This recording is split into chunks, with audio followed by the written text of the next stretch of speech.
Welcome back, everyone, to episode 7 of the P&B Show. My name is Preston Sibley, joined by my co-host Benjamin Ramsey, and today's guest is Danny Lamb. How are you, Danny? Great. How about you guys? I'm good. I'm good. Good. Good. Fantastic. Fantastic. Yes. hmm Do you want to give a backstory about yourself? Yeah, totally. My name's Danny Lamb. I grew up just in St. David's, Niagara-on-the-Lake here in Canada. Grew up playing a lot of soccer until I found myself in this world and realm of music. We had moved to St. David's and we started to go to this small little church as kind of like a way to engage with the community and get to know people in town. And the accompanist at the church approached my mom and said, "Hi, my name's Lisa. I am a retired singer of the Phantom of the Opera. Your son has a good little voice. Do you think you'd want voice lessons?" And my response to my mom when she asked was, "No, absolutely not. No way, Ma." Anyway, she forced me to take voice lessons, and I'm so happy she did because I don't know where I'd be without them today. Music has not only become what I really like to do, but it's become kind of a part of my identity and who I identify as, and whether I'm working with somebody through the lens of musical education, music lessons, so on and so forth, or just writing my own songs because I'm having a bad day or a bad week or a bad month, and I just need to like write it out of me. It's really become a huge part of who I am personally and professionally, and then through that being able to work with young people to help them discover the music and the power of music in their own lives. It's been something I've just grown really passionate about because I really believe in the power of young people, which is a huge reason why I'm really grateful to be on here.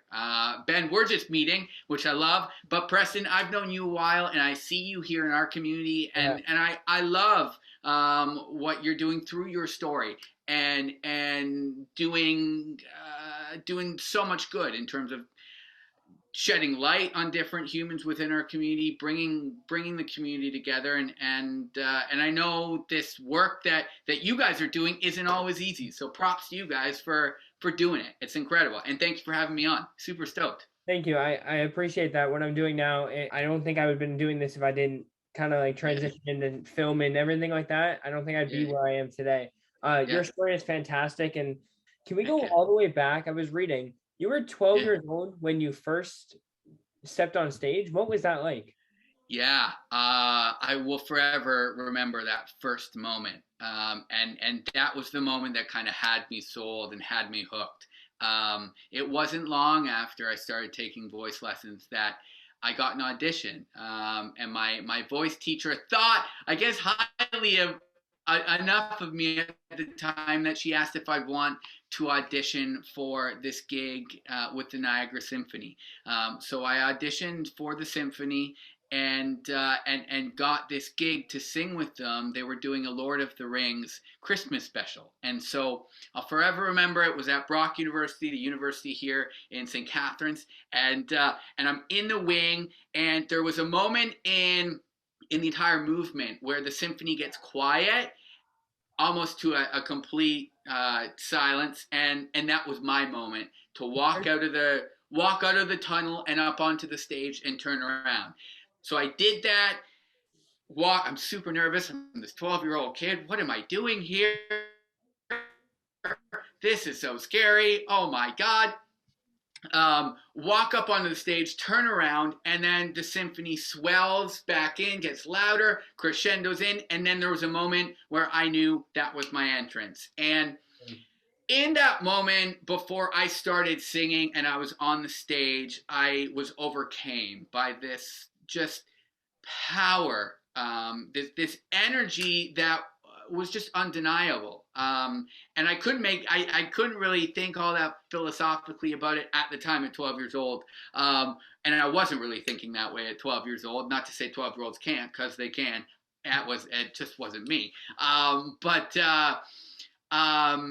when the symphony started to play, the sound, the vibrations and the sound of their instruments went through the wood of the stage and just like up my back, and I just felt everything just go through me.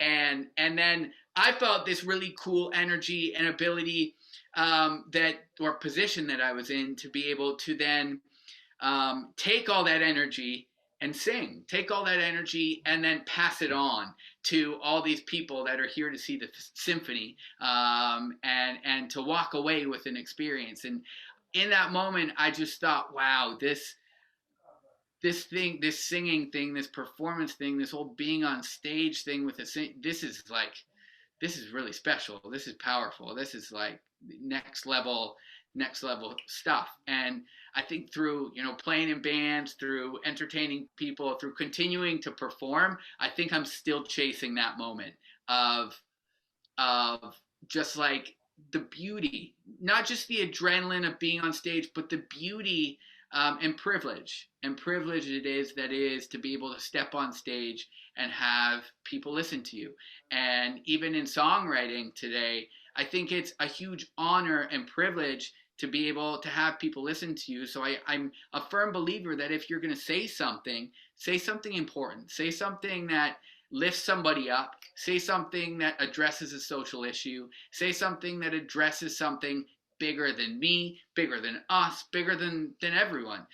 Say something that matters. And I know that's what the power of music at 12 years old on a stage in St. Catharines with the Niagara Symphony has done. So in a roundabout way, sorry, I know that was a long-winded answer to a very simple question. That was that first gig, and I have been chasing it ever since, because it was powerful enough to still at 34 be super passionate about it. I mean, that's amazing. Like, you do something because you get the opportunity to, and don't really know how it's going to turn out, and just that one click, it just clicked in your head, and you're like, okay, that's what I'm going to do for the rest of my life, really, basically. Like, yeah, man. Yeah. So then throughout the years, you started teaching kids, is that correct? Yeah. And then you write your own songs as well. What do you do, or how do you get prepared? Ooh, great question. Well, I'll approach that in a kind of two-pronged way, because yes, I have been writing songs as a band, as an artist a long time, but then I kind of unintentionally fell into working with students as well, through the lens of like learning how to sing, learning how to play piano, learning how to play guitar, do music theory, stuff like that. But then some of them started to want to write songs and tell their story through song, and so I tried to find a way to do that. So for me, myself as a writer, I really like to, I think for any artist, the goal is to try and write that song that is truthful, is honest, is transparent, is organic, that is just earthy, and is able to reach someone in a very human way. Because at the end of the day, music and songs, they come down to simple universal themes, whether it be love or hate or whatever that theme of the song might be. They're universal themes. And so finding a way to write that song that is a song that's written almost as if you weren't even trying to write a song, if that makes sense, because it's just as if I was speaking here, and I talk about that with people I'm working on singing with. I mean, the only difference really between speaking and singing is there's a melody, and the voice goes up and down, but the speaking voice also goes up and down, and it's got dynamic to it. So there's lots of similarities between speaking and singing as there is speaking and writing a song. And if I write a lyric and look back on that lyric, and I'll ask myself sometimes, would I say it that way? If I was talking to somebody, would I say that lyric in that way? If I wouldn't say it in that way, maybe I need to readjust how I've written that. Because if I wouldn't say it in that way, am I really being as truthful with myself and that lyric and how I'd sing it as I could be? If that makes sense. But then through the lens of young people and getting fired up about working with young people, again, I'm a huge believer in the power of young people, and I think too often young voices are not heard. Young voices are not listened to enough. Because, and you guys correct me if you think I'm wrong, but I think a lot of the time as adults, it's often put out there as like, you're going to be great someday. You're going to be the future. You're going to be, instead of, you're not just the future. We're living in your world. Like, this is your world. You're the present and you're the future. I know you know stuff right here, right now. I know you're connected with your community right here, right now. So I'm not just going to look at you like you're the future, because you are, but you're also right here, right now, and you know stuff. And I've been lucky to work with several young people through the lens of songwriting who, I know one of your buddies, Kristen DeStefano, lovely dude. I love his heart. He's got, I think, he's a lovely dude who's definitely made some waves in so many different ways. But I think at the very core, I hope he continues to write those songs that are just purposeful and meaningful and not only cool, but like move mountains as well. And I've been able and lucky to write with Christian and another young friend of mine, Em, who wrote her first song called A House of Cards around living with a condition known as spina bifida and some of the challenges that come as a human that lives with spina bifida. But it was kind of a story around her personal life, and I remember driving to her house in Brantford, and that was one of the first experiences I had in being asked, could you help her in any way? And there was a part of me that was like, I mean, I guess I could. I think I could. So I'm driving to Brantford, and I have like a little idea in my brain, but like, I also know that A, this is not my song I'm writing, and B, she was 13 at the time. I don't know what a young 13-year-old wants to sing about. So I'm not going to pretend like I know, and I'm just going to ask her all the questions. I'm going to try and pull all these words out of her and figure out, what do you want to write about? And then, you know, once we've kind of got that chorus, once we've got that purpose, that message of the song, you know, what is the story going to be around the message? So what are the verses and bridge going to be? And what is that going to look like? But I love being able to do that with young people, because whether it be Kristen or Em or your other buddy, Austin Dill, who I do a lot of work with, and he's just another dude, heart of gold.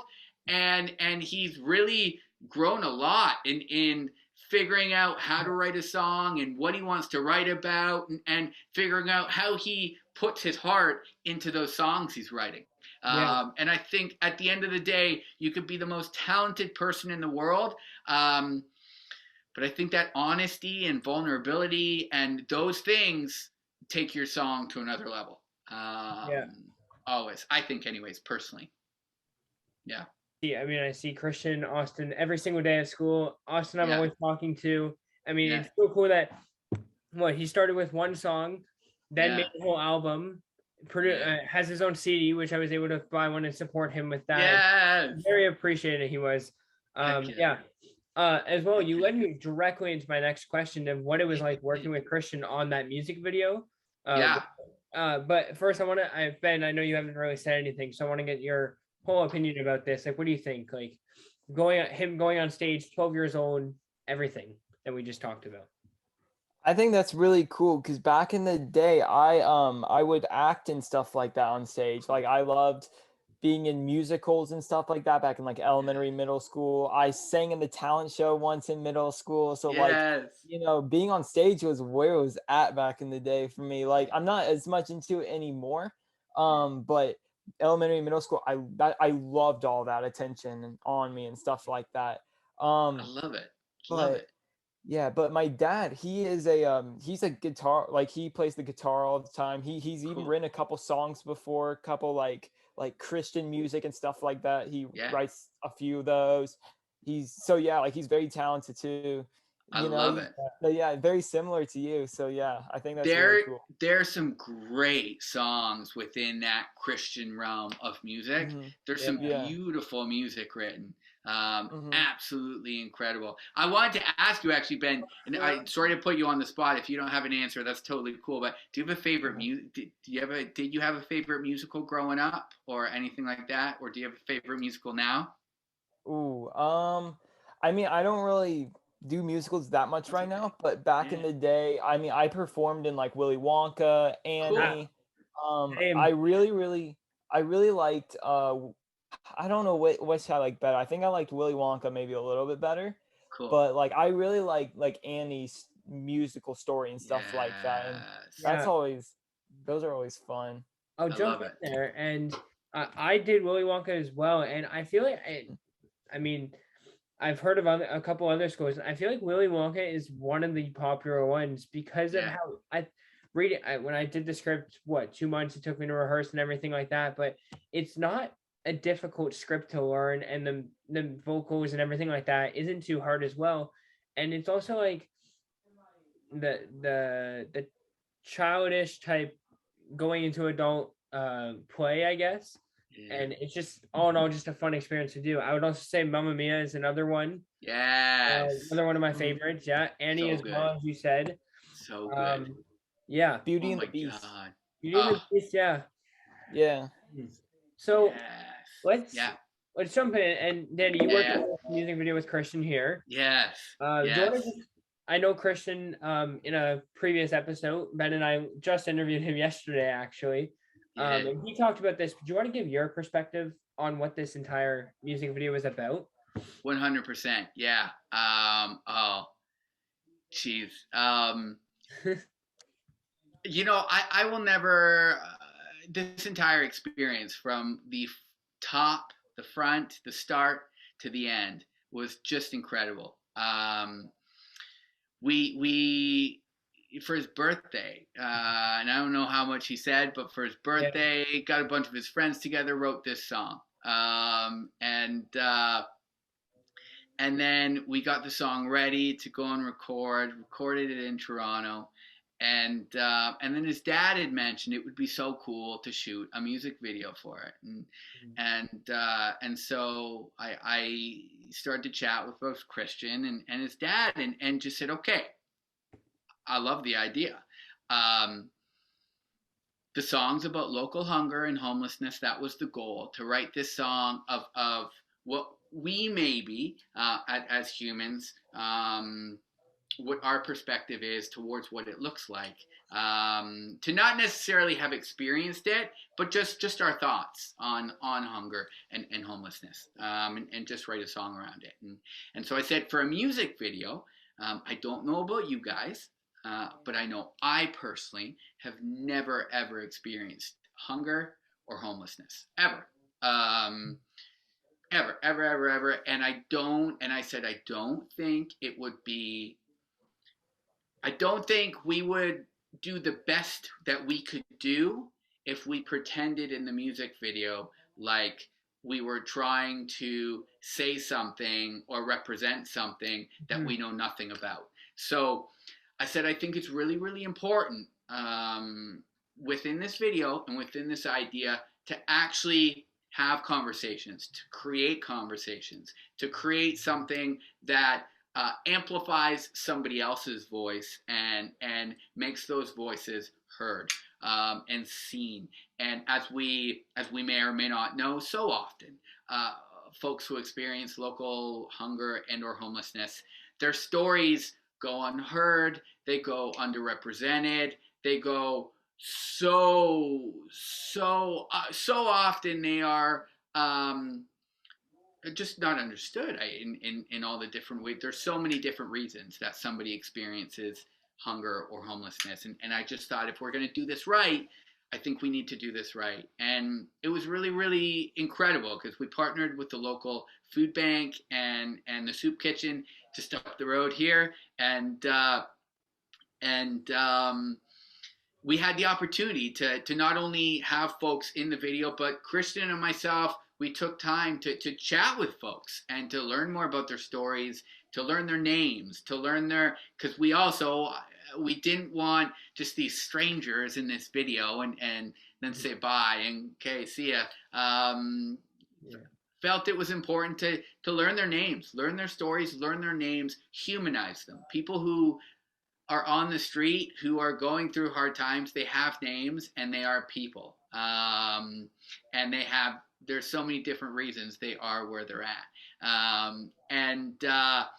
So that day was really cool, and I thought it was really cool for lots of different reasons, but I love the fact that experience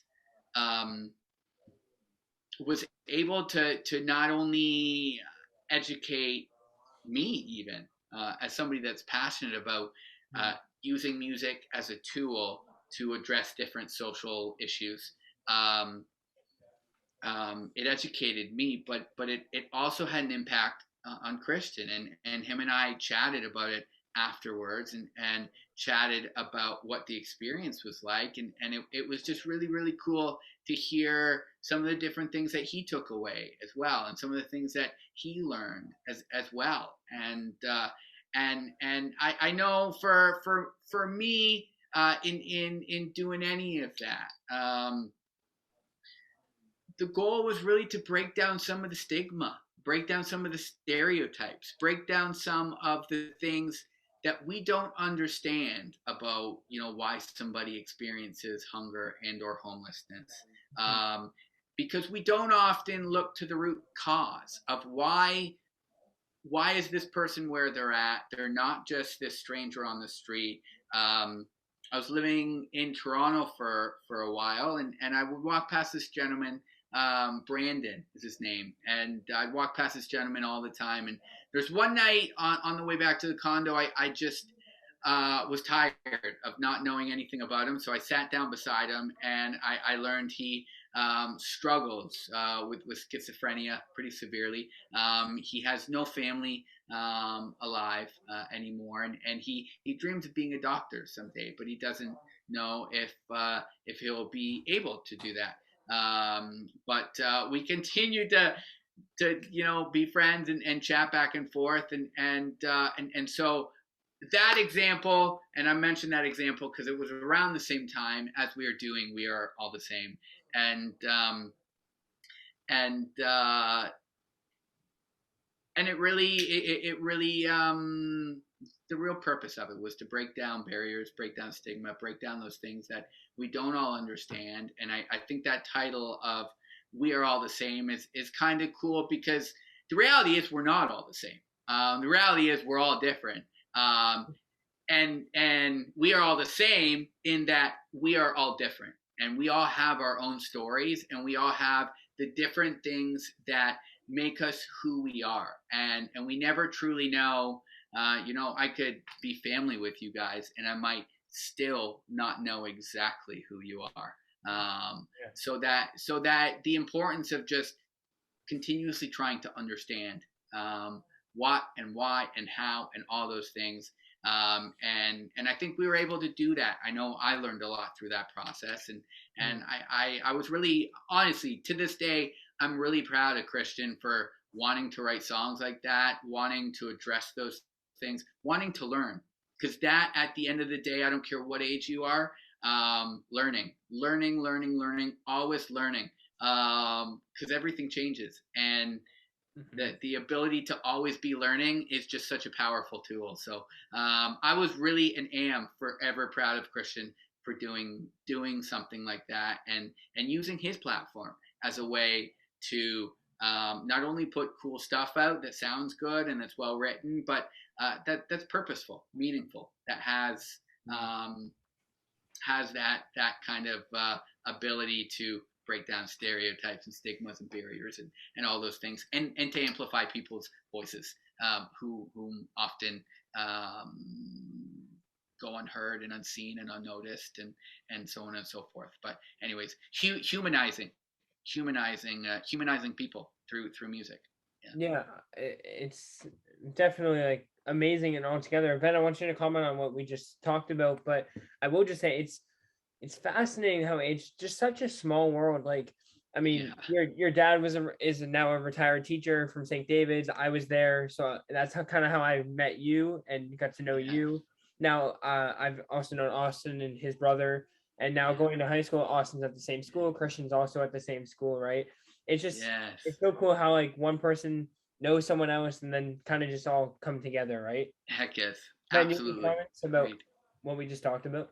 I do think that's really cool that you didn't just take homeless people and just put them in the video. Like you actually had like full on conversations with them and like really got to know them well. And I think that's really cool. Just like the thought that you like put your time and like your time and thought into them and stuff like that is just, I think that's amazing for sure. You know, it's not just you just give them a couple bucks and run away. Like you actually just have like a full conversation with them. Yeah. I like that. I think it's interesting because I mean through a lot of different work, not just this music video, but through a lot of different work, I've definitely learned that anybody, anywhere, at any time, and you never really know it, but anybody can get to a point where they experience homelessness. Anybody. And the reality is, once you are kind of in that place of experiencing homelessness, it gets really, really, really hard to get yourself out of it. Really hard.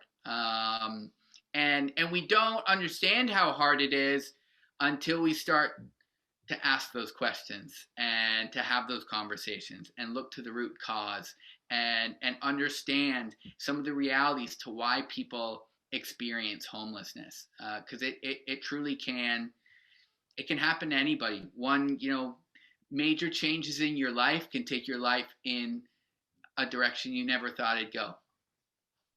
Yeah, and I mean, I say all the time, like my goal in life is to show people that you can do anything you set your mind to. Yes. And basically, I said in the past, and actually just yesterday, it was 701 days ago from my heart surgery, and yes, and say 700 days, I've accomplished what I'm doing now. That's and wicked. I mean, if you just put your thoughts and dreams together and just go for it, and even if it doesn't work out, you tried, right? Absolutely. Trying is like, people are always like, oh, what if you just try? Like, okay, that's like a pat on the back or whatever. But no, you like actually like went out of your comfort zone. You tried it, didn't work out. Okay, now you try something else, right? Heck yes. Yeah. Absolutely. For sure. We've talked a lot about what you've done in the future. Let's talk about now in like a song, a city. Do you want to just talk about that and what you want to do now and your future plans as well? Absolutely, for sure. So back in, it's interesting you mentioned your heart surgery, Preston, because I have nothing wrong with my heart and have never had anything with my heart, but I have had brain surgery 3 times, and I live with a brain condition known as hydrocephalus. So there's a plastic shunt and valve that goes from my brain to my stomach. And it keeps me alive and keeps me healthy. And it's something that in school was one of the reasons that I was diagnosed with a learning disability. Anyways, I grew up with hydrocephalus, and through that, got an award through what is now Hydrocephalus Canada, and that was at 18 years old, the first time that I started to get more involved in our hydrocephalus and spina bifida community. Those 2 conditions, hydrocephalus is a brain condition, spina bifida a spinal cord condition. Both can go hand in hand, not always though. But I became an ambassador of Hydrocephalus Canada, and then in 2013 was asked and invited to do this music workshop in Turkey, Izmir, Turkey, with our spina bifida and hydrocephalus community. So being a big dreamer and overachiever, I wanted to create kind of this road to Turkey, and so we created this music tour called The Song of City that went from Dublin all the way Dublin, Ireland, to Izmir, Turkey, and we visited several different countries and cities in between. In each city, we wrote and recorded a song and played 2 gigs, one at a small little venue in the town or city, and then one at a clinic in or hospital that specialized in the conditions. Fast forward to today, A Song of City is continuing to function and exist, and really in the last year and a half, during the pandemic, we launched this podcast called the Push Project podcast. Push being an acronym for People United for Spina Bifida and Hydrocephalus. And it just really started with me talking with some of the friends that I've met over the years from our community. And then that kind of grew into all kinds of different folks from different places coming on to share their voices, share their stories, share their abilities. Oftentimes through the lens of disability. Abilities aren't focused on. The focus becomes the disability that somebody lives with, which is completely backwards, because somebody that lives with a disability also, and on the front, has a ton of different abilities that they can use. So, and so that's what we're kind of doing through the podcast. And then we started this live stream, which happened for the first time October 25th, which was a 45-minute special of folks across seven different countries, 3 different continents, all living with spina bifida and or hydrocephalus. There were singer-songwriters on it. There was poets within our community on it, storytellers, people that have written books.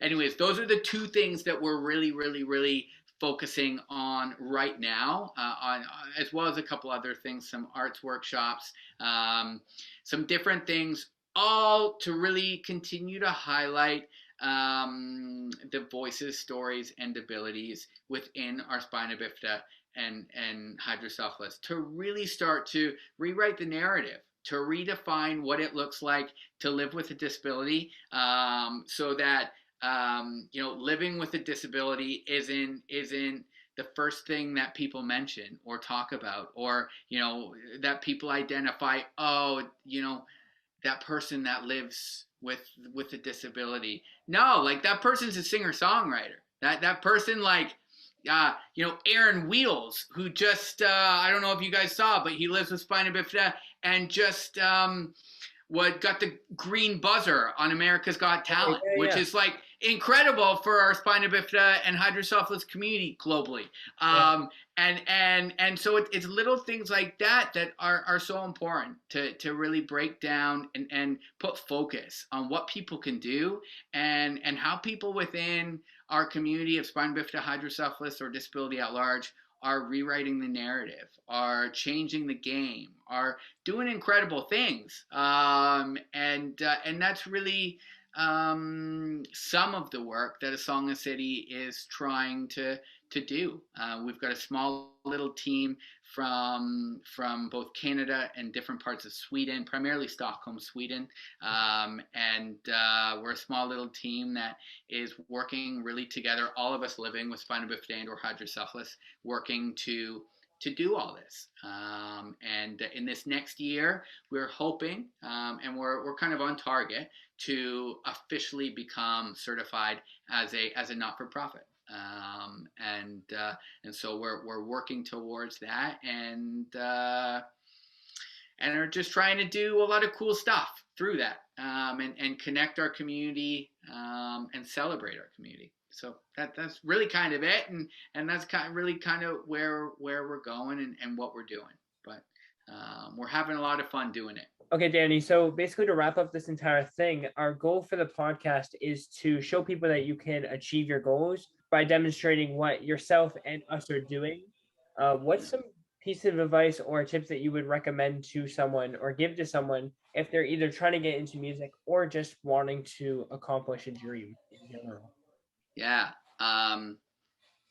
When I get a question like that, there's a lot of different cliches that come into my brain, and I feel like, 100%. And I think it's funny because I think cliches, there's so many cliches that I lean into still. But I think there's so much truth in cliches, and one of the things that I think I'm still getting more and more comfortable with all the time is the fact that not succeeding or failing is part of the process. Not doing things perfect all the time is part of the process.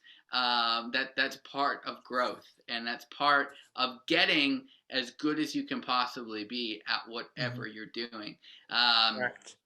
And that's the first step of success right there. Yeah. 100%. Yeah. It's all trying, right? And like I said earlier, if it doesn't happen, it doesn't happen, right? You try something else.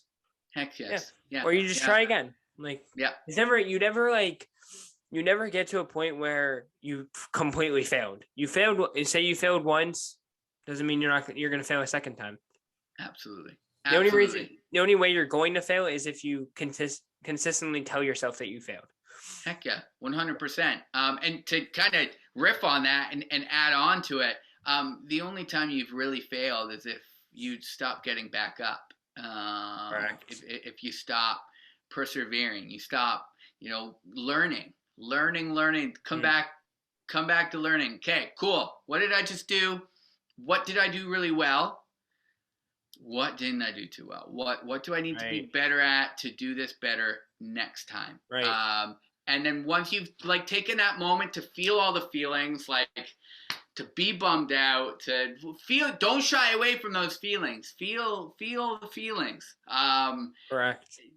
Put your pen to paper, your hands to your computer. Reflect on what just happened. What was good? What wasn't? What can I do better? What are the areas I need to grow in? Who can I maybe lean into to who does that thing really well? Who can connections? 100%. Yeah. Who can I learn from? Who can I learn from? Who can I grow through? Let's see. Sorry, I'll just say, let's see if you can relate off of this, Ben. I'm sure you can as well, and Danny with your music and everything. Yeah. Ben, how many times do we watch back the footage on a video before it's or even after it's posted? Okay, what can I do better next time? Yeah. I didn't like this. I didn't like this camera angle. Maybe I'll just move it a tiny bit. You know what I mean, Ben? Yeah, I know exactly what you mean. Usually after I post, I don't usually review it that much, but before I post it, I always think, okay, what can I do better? I always go and review it and, typically make a couple edits, just be maybe add a subtitle there or maybe I do that. I usually do that the morning before it's posted, right? Last minute, because sometimes I'll have videos that are ready. And Ben, this just happened in the last episode of the podcast with Chris. I don't know if you saw that. I had to take it down because I was going through it after it was completely posted. And I'm watching through it and it's like, okay, this is episode 2. I'm like, no, this is episode 3. And I'm like, geez, now I got to take the video down. Of course, I've already deleted all my files and everything like that, right? Because it's been weeks since I've had it ready. I'm like, geez, and I'm not trying to just leave this here, right? Okay, one mistake, that's fine. But it's so important that especially for this podcast, everything's goes the way we want it to go, right? So I quickly delete it. I take that exact file just from the video that's already pre-edited. Of course, it was just that one little clip, that 2-second clip. I went in there, quickly edited it, and now I'm just waiting. And of course, it's taking forever to re-upload. The one thing I need done right now, right? So something like that I just missed. So I wish that I had gone back and made sure every detail was correct. And now I'm going to make sure that I do that in the future, right? Danny, I'm sure when you're listening back to your music that you recorded, if a pitch doesn't sound right or you messed up the words the slightest bit and you just realize it quickly before you're about to post it or something like that. I'm sure you can relate on that. 100%. Absolutely. Through a musical lens and even through the A Song in City podcast, I do all the artwork after I've recorded through Zoom. We don't do the visual stuff. It's just all audio, but makes sense, but I throw it in my Logic and do all the editing around it and whatnot. And there have definitely been times where I on the artwork for the episode, I'll accidentally mess up the last name or something, and I'll send it to the person for the proofing, and they'd say I love it. Could you spell my name right? Yeah. And I'm oh shoot, I'm so sorry. I'm so sorry. So sorry. Yes, of course I'm gonna fix that. I'm so sorry. Definitely been there. I guess one of my learnings through that process has definitely been make sure, Danny, you send it to the person to before you just post it. Because I've done the just posting it thing, and then that person emails me and they're like, I'm not from that country. You put the wrong flag by mistake. Yeah. And I said, oh my God. I should have checked in with you first. I'm so sorry. Yeah. Oh my God. I think that's something I'm starting to lack on, because I used to consistently, when I was interviewing people, I would be like, do you want a copy before I upload it? And a lot of people were everybody I interviewed, they're like, no, I trust you, whatever. Yeah. And there's that one person that, sure. And I'm like, okay. But now I'm feeling like I'm not asking anymore, because I'm kind of just like, I'm so used to people saying no. Yeah. But it's just something that I should always make sure, like, they want to proofread if I need to take out an edit or whatever. And majority of the time, they like to watch it beforehand, right? And they come back and say that's perfect, right? Or a little edit that can change, right? Exactly. Yeah. So now I'm going to throw basically the spotlight on you again. I mean, I have been, but get out whatever you'd like to talk about in this last section before we wrap up this episode. Ooh, I like that. What do I say?